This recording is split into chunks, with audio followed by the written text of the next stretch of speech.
back. More than 1 month after Hurricane Maria devastated Puerto Rico, life on the island is still hard, prompting those who can leave to do so. And for many, their destination is Florida. CBS's Weijia Zhang shows the impact right here in Miami. Awilda Cordeher and her daughter Sabrina are trying to resettle in Miami. It's not easy.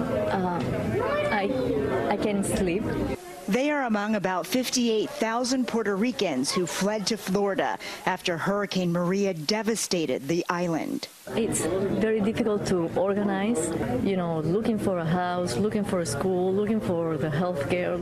This disaster relief center at the Miami airport is one of 3 set up across the state for evacuees.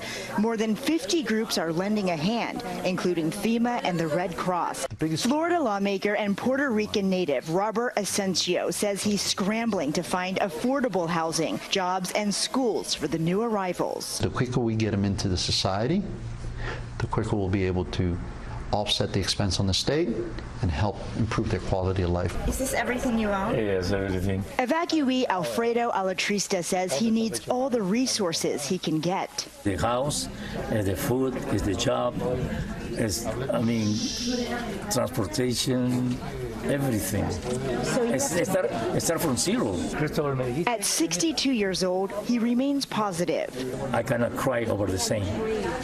The hurricane came, hurricane left, I'm here, I'm alive. And like so many others, determined to build a new life. Weijia Zhang, CBS News, Miami. Joining me this morning is Patricia Mazzei of the Miami Herald, who recently wrapped up her second reporting trip to the island. Patricia, thank you very much for coming in. Patricia, so Patricia. Yes. So before we get to the Miami part of this, talk to me about I know you spent about a week the first trip, a week the second trip. Tell me what you're finding on the island. Well, we were there for the actual storm, and then we went back right before the month anniversary. And you could see some improvement in San Juan in terms of more places having power. Roads were clear, certainly, in comparison to how they were before. You had a little bit more cell phone service in the San Juan area. But generally speaking, life is still, a family planning every day. Who's going to get the diesel for the generator? Can we turn on the generator for 7 hours tonight so we can close the windows and keep the mosquitoes out and get some rest? And what food can we get that we don't have to refrigerate today so that we can cook? And then you start again tomorrow. And if you have a kid in school or in daycare, can we get them enough water so that they can last through the day? I mean, it turns into an odyssey about when you have an extended period of not having electricity. So that's daily life for Puerto Ricans right now. Is it starting to wear on them, or how is it affecting them day to day, you imagine? I think it is in terms of their productivity, right? They'll tell you that most people don't have jobs right now. Not that they're necessarily laid off formally, but their offices aren't open, or their places of business, or if you live off of the tourism industry, well, hotels are closed, restaurants are closed. So even if you haven't been formally laid off, you're not getting a paycheck. And so then that, of course, becomes a stressor on your life when you're already dealing with these other things like having to find fuel and food every day. From what you gathered as you traveled around a bit, how do folks in Puerto Rico view the U.S. response to the storm? They're unhappy with it. The story that we did looked at why was it slow, why was it inadequate, and it was a series of factors. I don't think we're very good at predicting the worst case scenario and just how catastrophic that's going to be and how it's going to collapse the entire system that is supposed to help people. So people were unhappy, and even if they don't have power, they're aware of the politics that are going on the mainland and Washington, what the president says and doesn't say, what their governor says and doesn't say, the mayor says. So they're keeping abreast of developments on the radio, but of course it's not the first thing that they're going to talk about because they're dealing with these basic necessities of life. Do you get the sense that those who can will eventually make their way to Florida, or there's a desire to try to hunker down and remain on the island?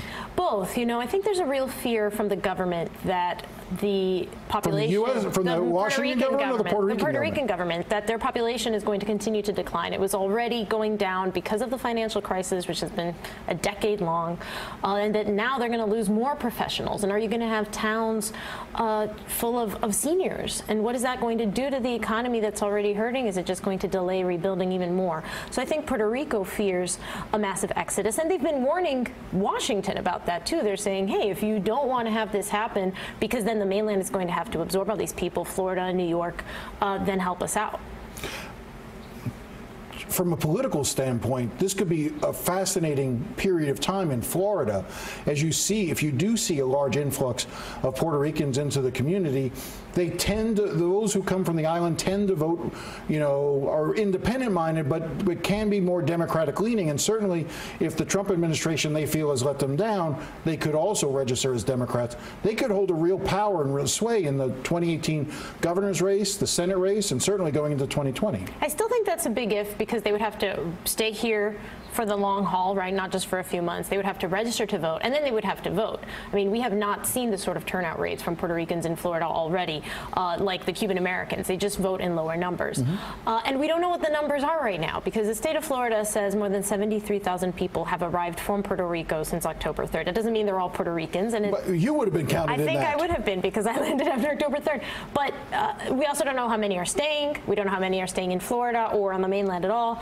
We know that about 15,000 people have gone to these relief centers that the state set up in Miami and Orlando. We know that there's about 3,500 students from Puerto Rico registered in Florida public schools. But we don't have a real grasp on how many people we're talking about yet, whether they're going to stay here for the long haul, and if they do, then will they vote? I mean, there's lots of steps here before they become a swing in our politics. But it seems pretty clear that both, for instance, Governor Scott and Senator Bill Nelson, looking ahead to 2018, aren't leaving that to chance, and are very heavily courting and doing extra efforts when it comes to Puerto Rico. Yes, I mean, there's a reason why the state wanted to help people, because it's just the decent thing to do, and they're going to come here anyway, but also because even if they're mad at Washington, maybe they won't be mad at Tallahassee. And you do have both senators from Florida, Bill Nelson and Marco Rubio, really paying attention to this, because they have a big constituency already in this state that really cares about this issue. Patty, I really appreciate you coming in, as always. My pleasure. Thank you very much.